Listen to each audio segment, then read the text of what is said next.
સૌથી પહેલાં તો એ સંશોધન વિશે વાત કરીએ.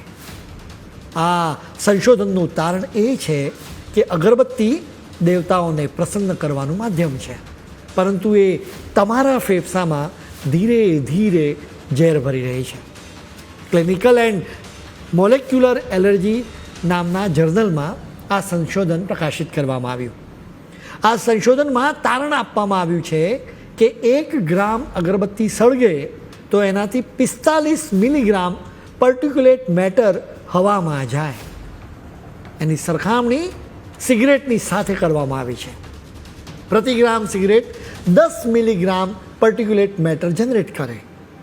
આ સાથે જ તારણ આપવામાં આવ્યું છે કે સિગરેટના ધુમાડા કરતાં અગરબત્તીના લીધે પર્ટિક્યુલેટ મેટરનું પ્રમાણ વધી જાય છે.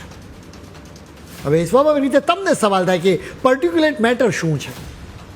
જો તમે દિલ્હીમાં હવાના પ્રદૂષણના સમાચાર જોતા હો કે વાંચતા હો તો આ શબ્દ તમને ખૂબ સાંભળવા મળ્યો હશે.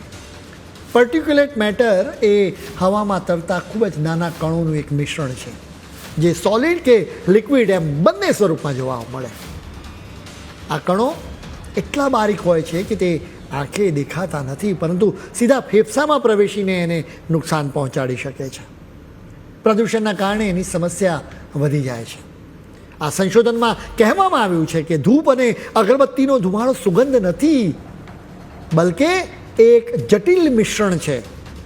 ધૂપ અને અગરબત્તીના ધુમાડાથી carbon monoxide, carbon dioxide, nitrogen dioxide અને સલ્ફર ડાયોક્સાઇડ જેવા ગેસ હવામાં જાય છે. આ ગેસ શ્વાસ વડે ફેફસામાં જાય તો એનાથી ફેફસામાં સોજો આવી શકે, જેના લીધે ખાંસી અને અસ્થમાનું જોખમ રહે છે. નાના બાળકમાં એલર્જીનું લેવલ વધારી શકે છે. જો વર્ષો સુધી ધૂપ કે અગરબત્તીના ધુમાડાવાળા વાતાવરણમાં રહેવામાં આવે તો રંગહીન ધબ્બા પડી જાય, આંખ અને નાકમાં બળતરા થઈ શકે, નાકનું કેન્સર થવાનું પણ જોખમ છે. કાર્બન ડાયોક્સાઇડનું પ્રમાણ વધી જાય તો એના લીધે માથાનો દુખાવો અને ચક્કર પણ આવી શકે. તાઇવાન, અમેરિકા અને મૂળ ભારતીય સંશોધકોએ આ સંશોધન કર્યું છે. આ સંશોધકોએ કહ્યું કે ધૂપનો ધુમાડો ગર્ભમાં રહેલા શિશુ સુધી પહોંચી શકે છે. તેમણે કહ્યું કે આ ધુમાડાના કારણે બાળકની નાળના લોહીમાં IgE નામનું પદાર્થ વધી જાય છે. IgE શરીરમાં એલર્જી પેદા કરતું તત્વ છે, એટલે કે બાળકને એલર્જી થવાનું જોખમ વધી જાય છે.